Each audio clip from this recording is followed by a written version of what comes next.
Hi, I'm here at the Oliver Wolcott Library, and I'm here for Words, Wits, and Wisdom. So today we're going to interview John Gahl. John lives here in Litchfield, and John is a writer, a songwriter, a musician, an artist, and just a Renaissance man. And today, John's going to give us a few ideas that he would like to leave for future generations. John, thank you for coming. Thank you, and thank you for that wonderful introduction. For future generations, there was a time when I was among that group, and I would have loved to have a series like this to look at, and maybe gain some insights that I had to come by the hard way. And most of them have to do with the concept of time and how that changes, and how when you're very young, you have this feeling that there's, quote, all the time in the world. And it's almost a very dangerous notion. Of course, you have decades, years and years, but it's not all the time in the world. It's actually, it's gonna go like that, okay?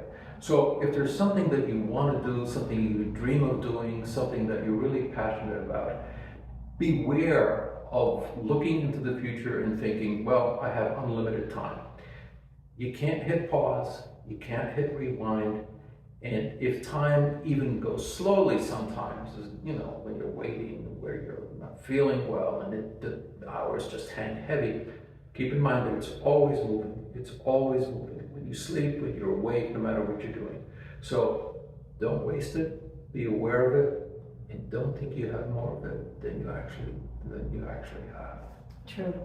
So I have to ask though, in your timeline, what do you see going forward?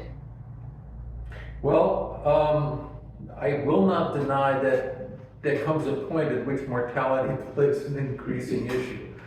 You get up in the morning, you feel a little twinge, and you say, in my mind, I'm still 20, and in my body, I am obviously not that anymore.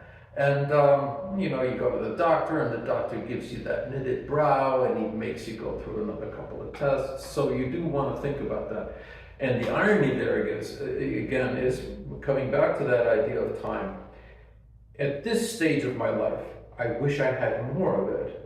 And it actually goes a lot faster than it did when I was a kid. I can remember as a kid being bored in the summer, day after day. We're so bored. Now I'm rarely bored. Now the clock goes from 6 o'clock in the morning to 11 o'clock at night, and again, in an instant. So going forward, I hope to stay healthy. I hope to stay connected and plugged into the world as it is.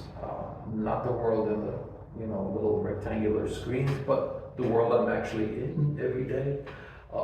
That to me, no matter where I am, I don't have to be doing something spectacular. I don't have to be at an amusement park. I like being where I am and getting the most out of that.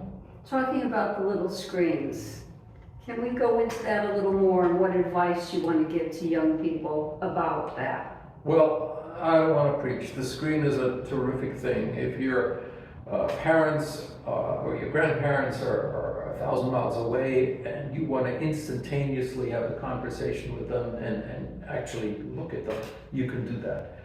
This technology makes that possible. On the other hand, it's a sort of a rabbit hole that you can go down to escape the reality that you're in.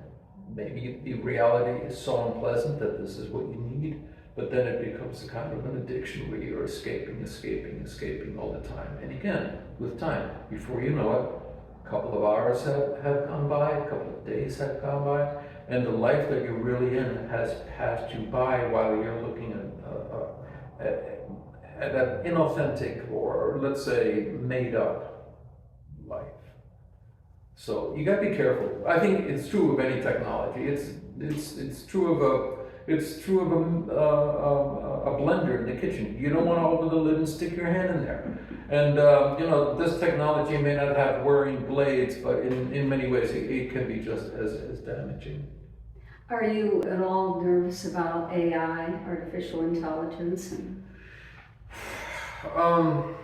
Every time there's been any kind of innovation, people were afraid of the radio, people were afraid of television, people were afraid of airplanes, God knows, the people were afraid of automobiles, people panicked and ran. The first time they showed a close-up of a human face in a movie theater, the size of the screen, people ran out of the theater screaming.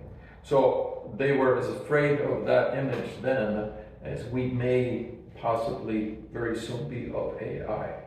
AI is a tool, it's neutral in and of itself. I don't see a scenario where it's going to decide to get rid of us all, and if it does, it'll be a self-inflicted wound. We brought this thing into being, and if it's the wrong thing, and it is malevolent, we only have ourselves to blame, I guess. So tell me, because I know you too, glass half full or glass half empty? I've been accused of not just glass half empty, but glass has a crack in it, and when I drink, I'm going to cut my lip and then get an infection and die a horrible death. I mean, I really, I think I was taught to be cautious at a very young age, careful. We lived in a tough neighborhood, and you had to watch yourself all the time. You had to be careful, and so the way my parents controlled my brother and me and made sure that nothing would happen to us is they instilled a sense of caution, which may have bordered a little too much on a sense of fear.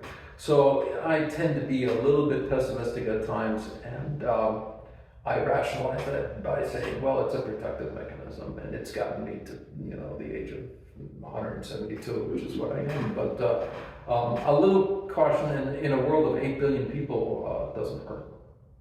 So to kind of summarize the whole thing, you think it's looks good for the future for young people? I no question. I mean, I see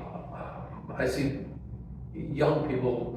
I don't know where that cutoff is, okay, but I see them writing incredibly clever things, having incredibly talented.